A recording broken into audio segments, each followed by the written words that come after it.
Je n'ai eu peur à aucun moment. Personne n'a demandé ce film. Passez votre chemin. Coucou les petits potes. Et oui, on est de retour pour un nouvel épisode de Review Ciné à l'approche des fêtes d'Halloween. Donc évidemment, on va parler films d'horreur. Alors oui, je sais que l'on aime ou que l'on n'aime pas les films d'horreur. Il y en a certains d'entre vous qui ont très peur et que rien que le nom L'Exorciste, ça vous met mal. Mais je vous rassure tout de suite, c'est très mauvais. Ah oui, c'est très mauvais, ça ne fait pas peur du tout.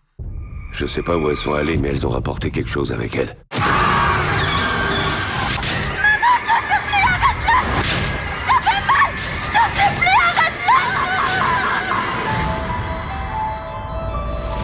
Le film est réalisé par David Gordon Green. David Gordon Green qui a fait... Qu'est-ce qu'il a fait? Halloween Kills, Halloween Ends,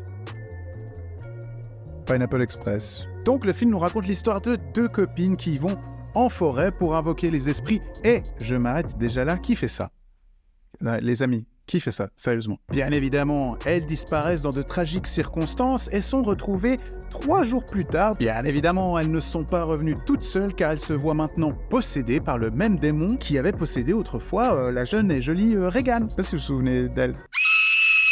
Pas trop mon style, moi. Et là, vous dites, mais non, c'est un univers connecté, en fait. Ils ont fait une Marvel Studio, les mecs. C'est-à-dire qu'il y a quelques films qui sont liés entre eux, et peut-être que ça va donner un... Non, je vous en supplie, non, ne faites pas ça. Vraiment, c'est pas bien. C'est pas une bonne idée. On ne veut pas voir ça. Les deux enfants se verront alors à la merci du malin, avec des parents, bien évidemment, qui ne bitent rien à la situation devant ce cas flagrant de possession démoniaque, qui vont continuer de penser que l'hôpital psychiatrique est la meilleure option pour leur progéniture, évidemment. Ils devront bien sûr retrouver leur foi afin de pouvoir apporter la salvation à leurs enfants.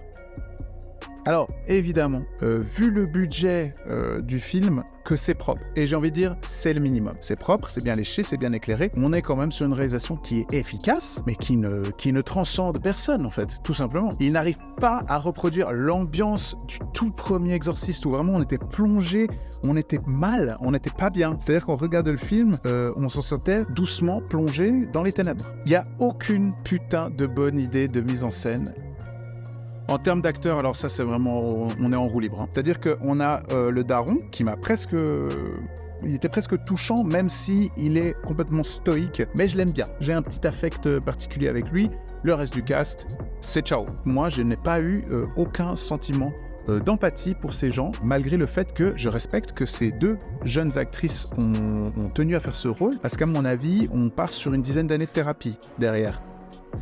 Pour ce qui est du scénario, eh ben vraiment, je vais pas faire long sur ce point-là parce que j'ai pas envie de m'énerver, mais c'est extrêmement prévisible. C'est pas du tout à la hauteur de ce qu'on aurait pu attendre d'un film d'Exorciste, mais là, c'est trop convenu. Ça va pas du tout. En fait, j'ai pu lire ce qui allait se produire pendant le film dès les 5 premières minutes.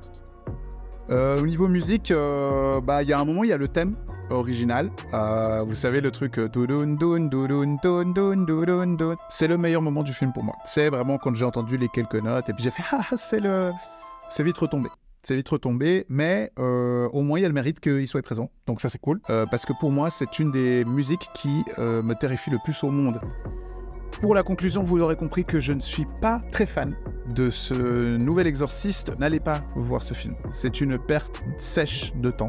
C'est malheureux de le dire parce qu'il y avait beaucoup de potentiel. Il y avait plein d'idées, plein de choses à faire avec ce film, avec cette licence. Mais malheureusement, force est d'avouer qu'ils se sont vautrés. Et alors vous me direz, oui mais Lulu, il y a Halloween qui arrive. Bah oui, il y a Halloween qui arrive, c'est vrai. Halloween, c'est le moment propice pour regarder des films d'horreur. Et ben je vais vous recommander 3 films qui sont vachement mieux. Stranger, un film coréen absolument terrifiant, génial, l'ambiance est exceptionnelle, vraiment je vous le recommande fois 1 milliard. Ensuite je vais recommander évidemment Hérédité, on en a déjà parlé plein de fois sur la chaîne, regardez-le, c'est une pépite. Et je vais terminer par Evil Dead. Alors Evil Dead, on a 2 écoles, on a le remake de 2012, sauf erreur, et nous avons l'original qui est une absolue dinguerie. Une petite dernière reco pour vous sur Disney+, vous avez Werewolf by Night. C'est un petit film de environ 50 minutes sur un loup-garou dans l'univers Marvel. C'est très bien fait, c'est très joli, c'est en noir et blanc.